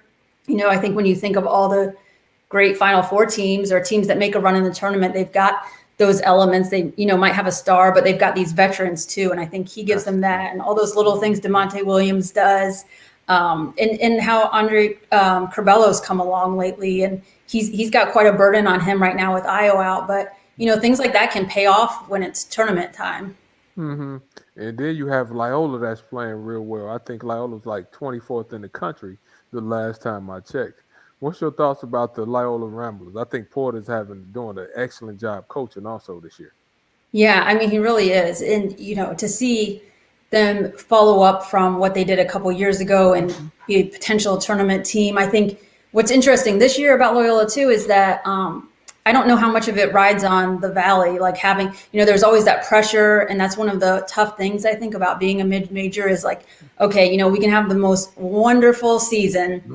And then there's always this chance we're still not going to get in the tournament and we're going to get overlooked for, someone from a bigger conference. I think that can be so frustrating and unfair. And every year you kind of hear the drumbeat about that being unfair, but it really does look like Loyola has a even better resume at this point than the 2018 team. I think their net ranking is a number 10. And, they've got Cameron Krutwig, who's so fun to watch play, just this big man who can pass so well. And seeing him as a freshman on that team to, a senior now. It would just be such a great bookend story to see them do it again. But yeah, they're playing really well. Their defense is one of the best, if not the best rated in the country. And, they're always overlooked, but they kind of, they get in that rhythm and they get to know, the passing, and they get to know the chemistry on that team becomes so important. And yeah, you're right. I mean, he's done a great job. If he doesn't get a ton of looks, I'm sure he is. After this, Loyola better be appreciating him right now, I think. Yeah, we got Shannon Ryan here with us for a couple more minutes, because just like a true reporter, she's got a big interview scheduled in a few minutes. So I can't mess up her. It's March now. It's March. Right, can't mess up. So I gotta get these questions in real quick. Shannon, just your overall assessment of college basketball in Illinois. That's been a big complaint a lot of people have had. There were a couple of years where we didn't have any team even made the tournament. I think one year, I don't think anybody even made the NIT. Do you think it's gotten better in the last few years? And if so, why? Well, I mean, Illinois has done wonders for that. I think getting Io and kind of opening some gates, and then Adam Miller comes along, and maybe, you see these connections working better because for so long, Illinois has kind of gotten snubbed there in the recruiting, and that was just such a sore spot for, I think, Illinois fans. And yeah, I mean, so, to imagine, like you're talking about, there's that drought of no teams in the tournament. And then if you get Loyola and Illinois in the tournament and have two, I mean, it's heading in a good direction. I think people are still going to point to, what's wrong with Northwestern? How did they make the tournament in this history in 2017? And just since then, it's kind of been still at the bottom and not being able to recover and get back. And each year you think, okay, they're going to make a step, and they haven't yet. DePaul's still in that rut, and DePaul's had a really, really tough year, obviously, with all the COVID delays at the start of their season. But yeah, you were kind of hoping still they could make another step. Those are still kind of, I think, sore spots. But just to see what Illinois is doing, I think that really is what grabs the state's attention. And then, for people who are the state of Illinois basketball fans, having Loyola back is kind of another cherry on top. And it seemed like last time when they were in, just the whole city was pulling for them. So it makes it a lot of fun when these teams are doing well. Shannon, one of the things I know is for us who are in the media, especially those of us who work in print media, is that, we don't make the same money that TV people do. But we're always more knowledgeable and we love it more. You all have had to deal with a lot of cuts over there at the Tribune, and a lot of really talented people who have lost livelihoods. And our industry is, people every day. My wife is telling me I need to start looking at other careers. How have you dealt with that and everything that's going on in the business with the cut, and what makes you stay in this business? Yeah, I mean, I think, right, it has been really tough, and you've seen people, not even people who were let go, but people who, think they might find something stable somewhere else and leave. And definitely our staff has gotten smaller and smaller since I've joined, a decade ago. That I think we had, several college sports reporters, and now it's just me.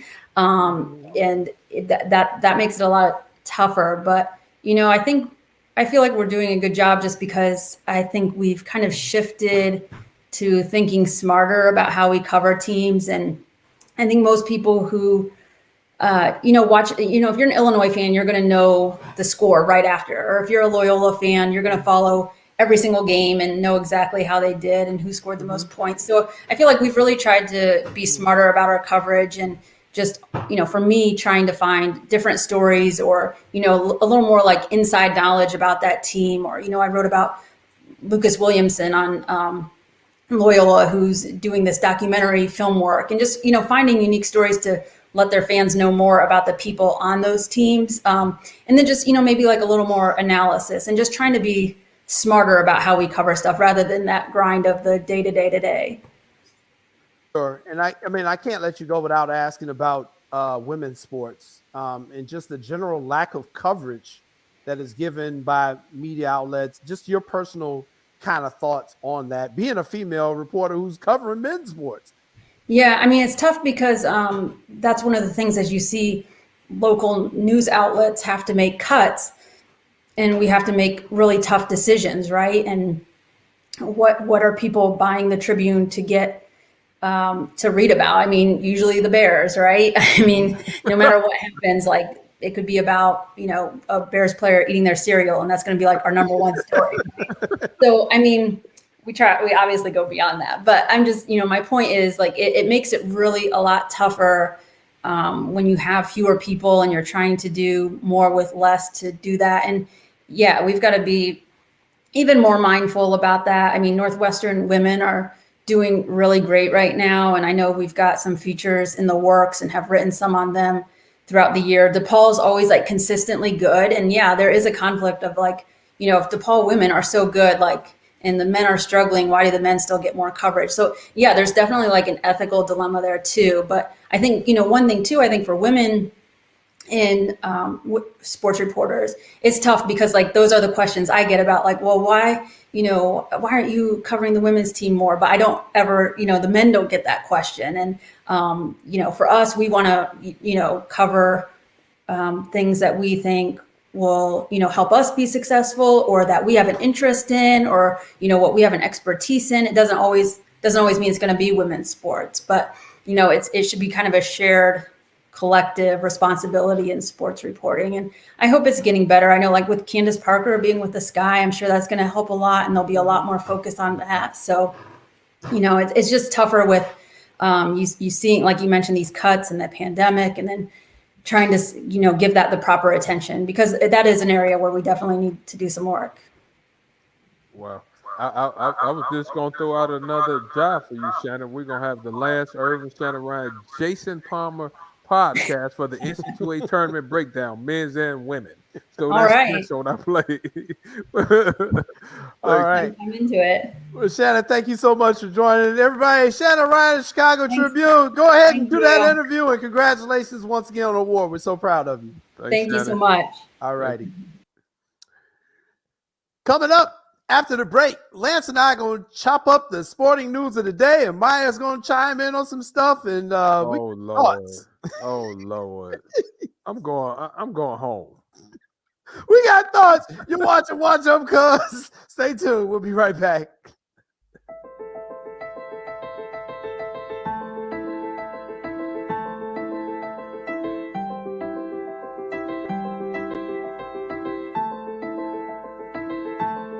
Hey y'all, this is the grandfather, Tony Allen. Listen up. It's time to be first team all defense against the coronavirus.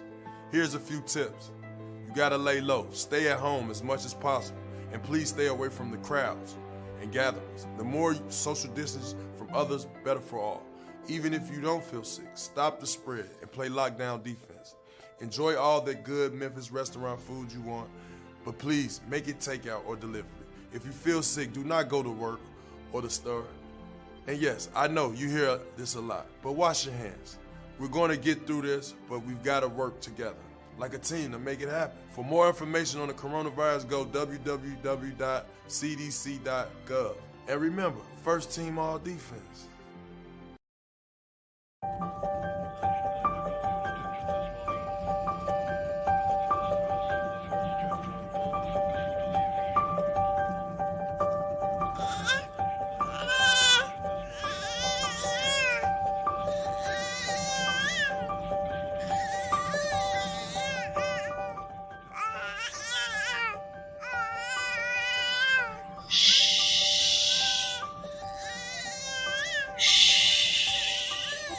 Compassion, noun.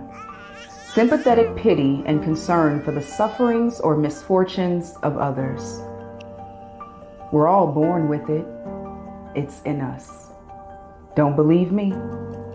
When you hear a baby cry, something pulls at you. You want to ease that pain.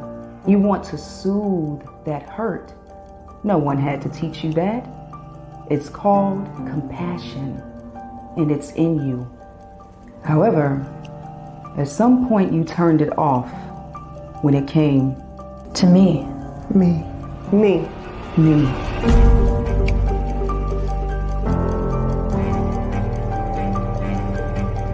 The cries of my soul have gone unheard, but today, you will hear me. My heart has wailed a melody loud enough to shatter your ears, and you ignored me. But this week, you will hear me. This body has beat the drums of anguish, only to be silenced. But this month, you will hear me.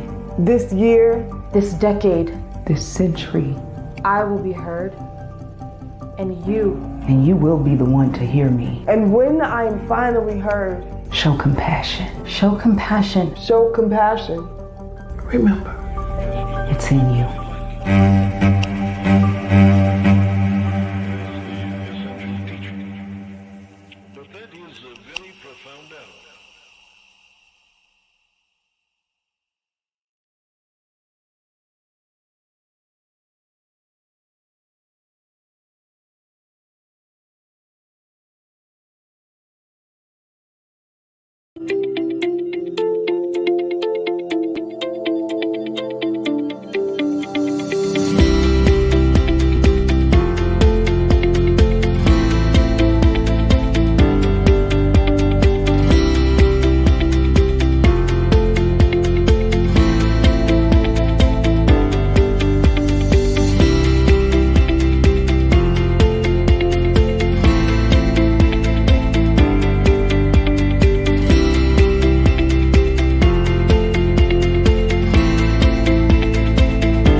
Welcome back, everybody, to What's Up, Cuz. And thank you so much to Dominique Dawes and her academy out there in Clarksburg, Maryland for the video. That was Dominique there with her kids at her new academy. And just a really great interview we had earlier today. And you can go back and rewatch that interview, especially if you got the SportsZone Chicago app. You can always pull it up. And you can get the app in 3 places. First place. What? He knew that one. Google. Where else, Lance? Amazon, baby, Amazon. And The Amazon iTunes, store? baby, iTunes. Oh my God, he got all 3. I can't believe it. iTunes. Come on, Jay. You know, man, I'm a history guy. You give me Is one that time, what it is? you Okay. give me the first time, you won't give me the second or third time. All right. So thank you so much to Dominique Dawes. And, you know, I think I really love that interview with her, Lance, her message. You know, I think we've gotten so focused on the amount of money that people can make if you can get to the pros that people start having these pipe dreams when the kid can barely walk and chew gum, and they miss out on the whole fun part, that they have to have fun with it. And you and I both know, you know, our family, we know a lot of professional athletes in a lot of different sports. And what the public doesn't know is that while a lot of these men and women are very rich, a lot of them are very unhappy. A lot of them are broken people, which is why you will see them in the news often for getting in trouble for things. Being a professional athlete and being in that spotlight ain't all that it's cracked up to be. No, it's not. It's a lot of hard work that comes with that. But it's also sometimes you could be put in a situation where you don't know how to handle the situation that you've been put upon. Like for instance, you make 2, 3, 30 million a year. Sometimes you don't know how to handle that much money. You think you do, but a lot of times maybe you don't. Then you have people asking you, everybody and their mother asking you for, let me have this, let me have that. Sometimes, man, you have to tell people no. And secondly, what I think not is happening, Jason, quite often is that you see people living through the players, and I'm like, Yes. that's Yes. not your race to run right now. Yes. That's their race to run right now. You want to be recruited. You want no. That's not why you've been put here. So let them live their life. Let them have fun. Like my father never pressured us in the plan, but also my father was educated enough to understand the system. Also, a lot of times we don't know the system or understand the system and think we do. And like you said, though, I'm just having a hard time with people trying to live their life through kids. Wow, they kids. Right. Right. And, I think trying to find that balance, which is what Dominique is trying to do. And she's saying, you have to do more than just your sport. You've got to grow a garden, work on cars, do whatever you have to do to get away from the sport sometime. And I think, we've kind of gotten away from an off season in sports. I was just about to say that. And, we still have to do that show that when I talked with your dad about it, when he and Sonny Vaccaro started this whole travel basketball thing, I know what they were trying to do. And I know what it's become. And I know what it's become ain't what they were trying to do. So, we still got to get Sonny on the show. He's been having some health issues, but. And, I talk to Sonny like once a month, Jay. And he promised he was going to get on. He told us to reach back out to him. And I got to call him this month. Like I said, Nick and I talk to him every month. And it wasn't meant to be like it is now. It was meant, I'm going to save the rest of those comments so when we get him on and you can hear him talk. We were just talking about that last month, Jay. Like Nick and I was on the phone with him for like 30 minutes. And he was like, just how you started. When your dad and I started, it wasn't meant to be like this. People thought we was crazy and all this. He said, now you see what it turned into. So just, matter of fact, Jay, we're going to make sure we reach out to him. Yeah, we need to do that story. Because he has so much information. And so name, image, and likeness, Jay. Yeah. He was ahead of that before. He's the one started pioneering that. He's the one started talking about that. That's right. He saw how it was coming and how it was going to happen. He was like, these athletes need to be paid. Everybody else is making $1 billion. Why they shouldn't get paid? Right. Especially the stars. But interesting that you would say that. And I think, Jay, just piggybacking on what you said about Dominique, listening to her, man, more athletes probably back then probably had mental breakdowns than what we really know. Sure. Just listening to her talk, and I was just sitting there shaking my head. As you can see when we was doing the interview, I'm like, shaking my head. Waking up at 5 a.m, I get that, but some of the other things that they had to do each and every day, I'm training from 5 to 8 in the morning. I'm going to school. Then I'm coming back from 7 to 10 at night, and I'm like 12, 13, 14. Those are insane amount of hours to do that. Yeah. So here's the thing. Think about it. There are child labor laws in this country. No, I'm being serious. There are child labor laws in this country. And if we're doing this to these kids at this young age, how is this not child abuse almost at a certain point? And I think that's where she was kind of going with this, where she's saying the Larry Nassars and all these other people are able to sneak in like this because people are so focused on trying to get their kid to this certain level and there's no balance there. It's just really sad. And then, there were the recent charges against the other USA gymnastics coach, Gettert. And, he just got charged with some felonies. And then the next day he committed suicide. And this just happened in the last, few days. Right, in the last couple of days. So, I think that's what Dominique was really hitting on. She went there, which I think she needed to do. And you on What's Up, Cuz, so everybody goes there anyway on our show. But, I get where she's coming from. And, sometimes we hear the words, but it takes people a while to do the action. And I'm all about people. I'm all about young people having balance in their life. Like I said, I was a great athlete in baseball. I didn't play all the sports on the level that I did with baseball, but I'm proud that I was in the Boy Scouts. I'm proud that I played in my school band. I'm proud that I was in school plays at the church. That balance really helped me out as a human being. And you said the key word balance. Even though we played basketball, baseball, football from time to time. We did other sports, and we used to take vacations during the summer. Right. Nowadays, people play 24/7 every day. And when you're a kid, you need a break.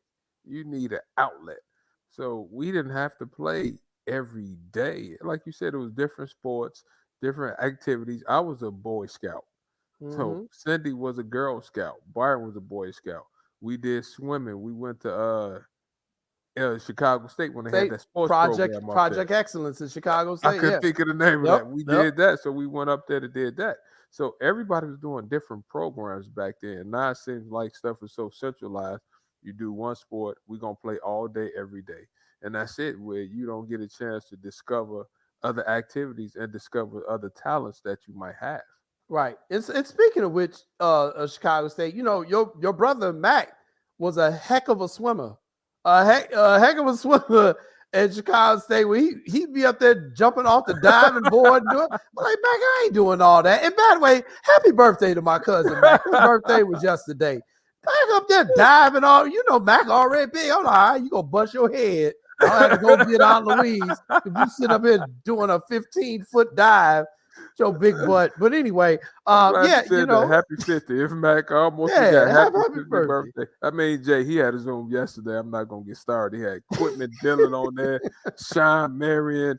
They just tell the stories all day, every day. Every young lady that went through the Whitney Young basketball program jumped on.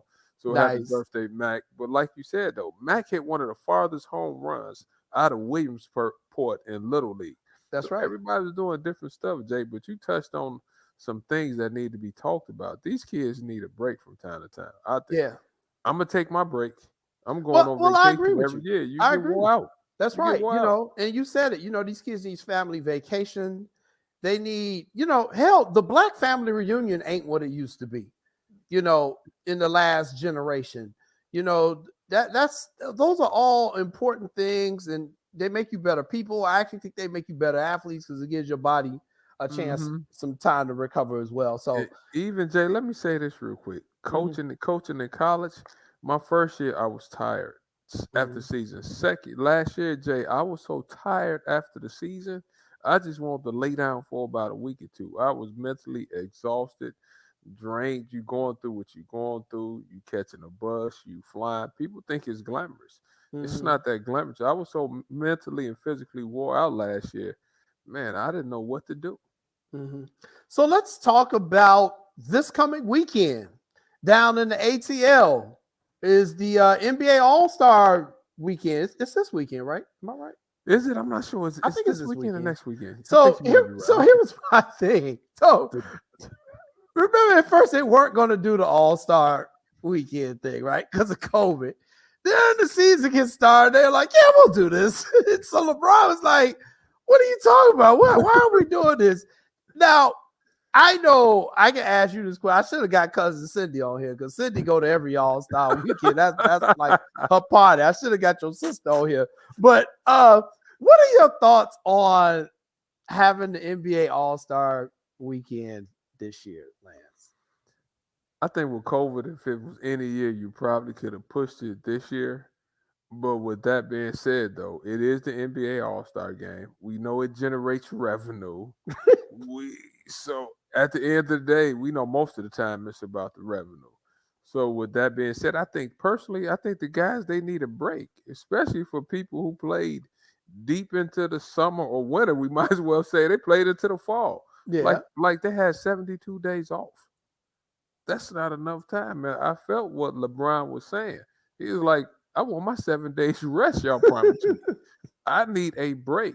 So they should have been able to take a break. I don't think it would have hurt, Jay. I mean, at the end of the day, they playing 72 games in a shorter period of time this year too now. Right. And we really don't want them. I'm not saying they're going to get hurt, but you know they're thinking about that because your body needs rest, Well, especially some of the players that's up in age.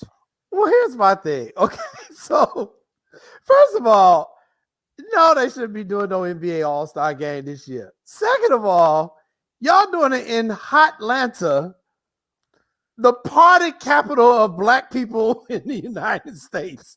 And then you're expecting these athletes to not go to the All-Star weekend parties, which draws people from all over the world.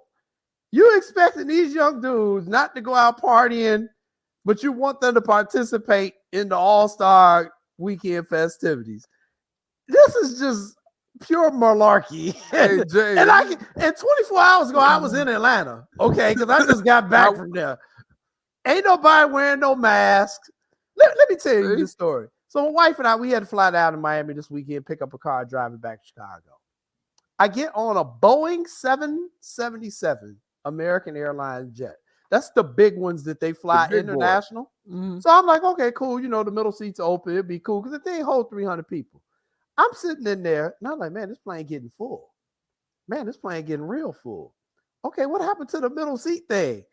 Dude, they had us packed in there like it was a regular flight. You lying? Man, I was in there. I was closer to some dude. My wife was in 2 other rows. I was close to 2 dudes I ain't even know. I'm like, man, make sure you keep your mask up and don't look at me. I'm laughing, but I'm not. Go ahead. Right. It really wasn't funny. I really need to write a very tense letter to American Airlines about my experience. But I'm saying that because you're going to have all these people down there. Georgia's one of them states is kind of like, you know, the COVID thing. They ain't really taking it that serious. And now you're going to have all these people go down there for the All-Star game. I just think this is I think the NBA has done some really good socially conscious stuff. I don't think this is one of them. No, I agree with you. And you remember the verses? I'm trying to remember who did the verses in Atlanta. It was crazy. They was partying. Was it a Monica and Brandy? It wasn't Monica and Brandy. No, was it Ricky Rose? Somebody did a verses. It was crazy. It's crazy. I was like, they out there partying like it is COVID. Dude, they down there partying. I got out of Atlanta so damn fast. I just had to spend the night down there. Were they around there wearing masks? Was everybody masked? It's like mask optional. That's probably like the best way I can say it. So they wearing their masks down here. They have their mask on, but they wearing them on their chin. Well, some people just ain't wearing it at all. That's tough. Yeah, it's rough. Tough. But the NBA All-Star game is this Sunday. It is this Sunday, March the 7th, from down there in Atlanta. I don't know how good the game is going to be, but they are doing an NBA All-Star. I know what I want to ask you with the Chicago Bears. I got to ask you this Bears. All right, let's talk. Let's talk Bears. Shannon Ryan said you can always talk Bears in Chicago. Let's talk Bears. Okay. Deshaun Watson, Russell Wilson. Do we have any chance? Any chance to get one or the other? What's your thoughts? So when you say we, my answer is yes, because, you know, my cheat team is the Miami Dolphins. So, yes, we got a chance. The Bears, my main squeeze? No, probably not. But, you know, my side boo, yeah, we got a chance. Why you think I was in Miami? I was hoping he was signed so I could wear my Watson jersey. But okay, I don't think the Bears have enough capital. I think in order for them to get Watson or Wilson, they would have to trade away so many draft picks and so many teams that so many players, you still in the same boat. You fill in one big hole, but you just created 4 or 5 other small holes. When you saying draft picks, what you think it'll take? 2 firsts, second? It's probably a combination of a couple of first rounds and maybe a young player and a veteran. Mm-hmm. Something like that, you know. But, you know, they should have learned their lesson. They gave up all them draft picks to get Khalil Mack. Mm-hmm. I mean, this is the first year they had a first-round draft pick in the last 2 years because of that deal. How'd that work? Jay, like we sitting here right now, you didn't get Carson Wentz, which I wouldn't have got I wouldn't have went there. Phillip Rivers. So you need a quarterback. So what do? You keep Mitch for a year. Allen Robinson is walking out the door. I think he is done. Well, they gonna franchise him. They gonna franchise. Yeah. I said unless you franchise him. Yeah. Jay, you need a quarterback. You do. still, like we did this 5 months ago or 4 months ago. You was like Joseph Money Mitch. You was like Money Mitch. What? We still don't have a quarterback. So what are we going to do? Like can you draft a quarterback with the 20th pick? You got to draft a quarterback. You have to draft a quarterback. You have to draft a quarterback. I don't know if the Bears administration though is the right. I don't think Ryan Pace is the right guy for the job. So I think whoever he drafts, you got two problems. He don't know how to draft, and then the guy he got coaching don't know how to develop nobody. So, okay, well, what are we supposed to do with that? The biggest mistake was they brought both of them back. Jay, why would they? And you said it, and I was like, I hope he's wrong. I hope he's wrong. I said, I hope he's wrong. You said, I bet you they come back. You said they're coming back. They cheat, man. But they got another year left on them contracts. They're going to let them try to work it out. Well, the biggest thing that happened was they made the playoffs. They backed into the playoffs. That's what I didn't want them to do. When they were on that 6-game losing streak, I was like, good, go for 8. Because as I knew if they made the playoffs, that was going to be their excuse to bring these dudes back. And we did. That's what they did. Back in the playoffs, I was trying to fight it. You know, early on, we played the schedule that was to our liking, kind of like the Bulls schedule was to their liking on the early half. Mm-hmm. Then we played a couple of teams in the middle, and we tailed off. Mm-hmm. And at the end, we was able to pick it back up. But something's going to have to give. And I'm not trying to do like you and Maya. I'm not trying to get a side piece. But boy, y'all making it hard for me. Y'all making it hard for me. I was just sitting there thinking about the Bears. I mean, come on. But I told you ain't no shame in our game now. She done told you how we get down. And you know, I gotta admit this is my first time cheating on the Bears, so I do feel a little guilty, but damn it, they made me mad this year. Hey Jason, I was sitting there early today. I was like, we need to bring Jay Cutler back. That's how bad it got. We need to bring Cutler back. Yeah, that's bad. Like, that's bad. It's bad. I mean, Jay, what do we have Cutler probably was the one in the past couple of years that was at least decent for a couple of years. Like, yeah, he was. Well, hey, we got a couple more topics here before we get out of here. We got to discuss.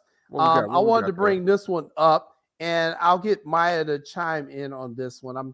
We didn't talk about this in pre-production meeting. Bring the super producer out. Let's talk about the Atlanta Dream. The WNBA team, the Atlanta Dream, is now owned by this woman, Renee Montgomery, a former player, along with some other, I think she has some other people who went in with her on the bid. But they have purchased the team from the former owner and also the former senator of Georgia, Kelly Loeffler, who lost an election and lost her team when the team was telling everybody to vote for the other dude. So Kelly Loeffler is no longer a WNBA owner. Renee Montgomery is. I'd love to hear your thoughts, Maya. Oh, you're muted, producer. One of the things I really like about the WNBA is they're very action oriented. Yes. You know, they don't kind of wait for someone to obviously tell them what to do or take a lead, or they don't wait for social cues that say it's okay to be angry or to kind of just to play how you feel. They've always been in the front of any kind of social or cultural or gender justice. And that's the thing I respect about them. This is not something to me that just happened overnight. They were already probably planning to make this move. You know, they had to probably get some people together to be able to get the capital to be able to do it. Let's be honest, WNBA players are not rolling in dough. They don't get paid like that. So it probably took a couple things, get some backing money in there, but I guarantee you they were planning to make this happen. And I didn't think that she was going to retain the team based on her stance. I was like, oh, this is never going to fly. But the thing I respect about them is they moved in silence. They didn't get, they voiced their issues with her, but then they proceeded to take action. And this is why you never send anybody else to do a woman's job. Okay. Lance, thoughts? Some heavy words coming from my sister. What was your last couple of words? It is Women's History Month, so I'm just saying you never send others to do a woman's job. That's all I'm gonna say. One thing about women also, like you just said, they said what they said. We don't want you, and they put action in it. Yes. We don't want you. We're about to act. And I think sometimes we're guys, we'll wait to see. You know they doing you wrong, but we're going to wait to see. Don't want to make them mad. They're like, okay, we're going to make a move on it. And listening to LeBron James talk about her, I think LeBron probably had a little bit to do with getting her out too. That's just me and my instincts listening to him talk. Because that's one of the things he said when the other athletes was criticizing. He said, if I didn't say nothing, how would my girl be feeling? So I'm like, Renee Montgomery. He said, I'm like, LeBron has, because he has enough capital now. He can help out. Well, if you let QAnon Joe talk about this, AKA Joseph Phillips, everything is 6 degrees of separation from LeBron. I swear to God, he will work. Gas prices went up. It's LeBron's fault. I promise you, he will find a way to tie it back to LeBron. So we call him the conspiracy. We call him QAnon Joe, just because he will tie everything back to LeBron. I'm serious. He will.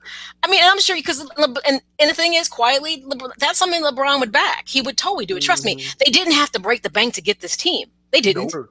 They didn't. So if she probably just needed a little extra capital, LeBron was there, probably some other people. And they're like, here, go ahead, let's do this. And once again, it's leading that way towards having more individuals in ownership positions of color. And obviously, it's doing something different. So along with what? Does Michelle Williams, does she still own the Sky, part of the Sky? Yes, I think she's still a part. Michelle Williams from Destiny Child. That's right. We got to know who she's from because nobody knows, right? Like, who Michelle Williams? But yes, I think she is still part owner of the Chicago. And you see a lot of minorities getting like you have to pull like the one thing about the Dolphins I like is they have a lot of minority ownership. Serena, Venus, J-Lo. I mean, they have a lot of people. I mean, and I think that's great. And what's interesting is they don't lead with that though. They don't like put that out there like you should watch the Dolphins because hey Jennifer. They don't lead with that. I think that's interesting. They don't. But I am proud of my team. My other team, I mean. All right, so the other topic we need to discuss, and I know comedian Kevin Williams watches our show. I don't know if Kevin's watching tonight. Kevin will tell me if it's too soon for this kind of joke, but he's not watching because he would have said something. I have to put this out there. Could there have ever been a greater commercial for Genesis than to have Tiger Woods survive the crash? It's too soon. Because I'm not the safety rating of the Genesis car has got to be through the roof at this point because Tiger Woods went careening down a damn mountain and completely destroyed these people's car and he survived. Now, don't get me wrong, his injuries are quite serious, but he came out of that thing alive. The car was flipped over. When they found it, they had to pull him out through the windshield. Your thoughts on Tiger Woods and yet again another car incident in Tiger Woods? We still have no clarification on exactly what happened. Sure. Even though it said that road is dangerous, kind of like, you had to get people to get how you don't go speeding down Lakeshore Drive. Remember the S curve? People just didn't, they thought that was adventurous. How many people died doing that? Right. So, I mean, I don't know if he was rushing. Like, he left the hotel, you were hearing people say like he was in a hurry, and people rush. I don't know if that's what happened. Just glad to see he walked away from it. I mean, this is like obviously going to be a lot of recovery for him. And I don't know how that gets him back to golf. I don't. Because he already had back issues that he really struggled with. Now you include legs into the back issue. I mean, this will be like the big comeback story. If he manages to come back, play golf again, just step on the field and actually be competitive. I'm just going to say this. I don't think the world was ready for Tiger Woods to leave. Yeah, I agree. I don't think I only say that because people really still struggle with the idea of Kobe being so young and being gone. I agree. And if you saw someone like Tiger Woods, also, I just think they would be like, and wouldn't even be that far apart to tell you the truth. Right. That would be like something, everybody's life mattered, but I think it'd just be another one of those things that just really would take the winds out of people's sails. I agree. Lance, your thoughts? We happy Tiger made it. So yes, we are. I'm praying for him, but also at a point in time, he has to get a driver. Like, I thought he had a driver. Seriously. I mean, seriously, y'all. Seriously, I'm not trying to be funny. Chris I agree, Paul had man. one. MJ had one. I was shocked because he's been in a couple now. I'm not driving in L.A., and we all been to L.A., and we all driven around L.A. Driver. driver. Please get a driver now. That's what I said, Lance. You a billionaire, dude. What you doing? You just got arrested. You just got arrested for drunk driving a couple years ago. Wow. You know, about 10 years ago, your wife started taking a 3-iron to your damn windshield to the car. You drove into a tree. Dude, get a chauffeur. Like, I don't care how far you going. Like, Kobe had drivers. Like, I don't care. You get so many phone calls. You family. There's so much going on in LA with all that traffic on the 405. I agree. Well, that's going to do it for our show here on What's Up, Cuz. Everyone, please be safe out there. Continue to wear your mask. Continue to social distance, and damn it, don't get on American Airlines 777s because they gonna put you in a situation. We will be back next week with our guests, former Olympian, boxer, Chicago native, Montel Griffin, along with Lance Irvin, Maya Kai, and my crazy self, Jason Palmer. Thank you for tuning in. We'll see y'all next week. Peace out. Thanks for joining us.